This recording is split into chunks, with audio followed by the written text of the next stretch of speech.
زهرتان لرفعت المرصفي. زهرة أولى: زهرة شكلت وجه هذا الفتى قسمات الربيع،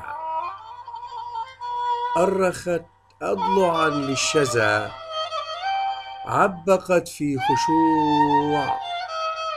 زهرة أفلتت من بكور المواسم، حطت على جنبات الفؤاد، أطلقت فيئها في العروق، ارتوى قلبه فشدى.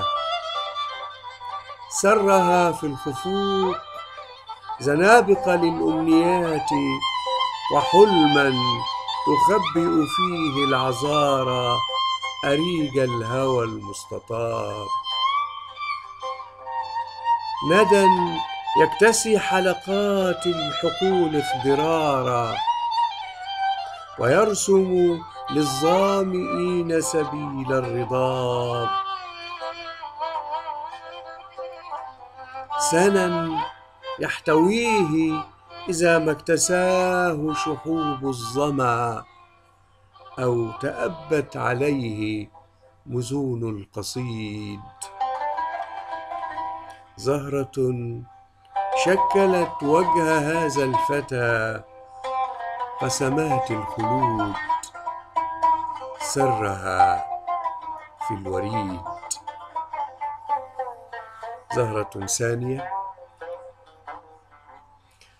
زهرة أطلقت سرها،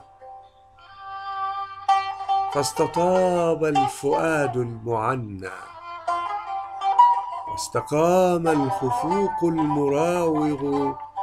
غنى وباح دمي بالنزيف الجميل. زهرة أطلقت حزنها في الوريد، فاستقاد الرماد الذي هادنته الرياح كثيرا، واستحال الموات القديم اخضرارا.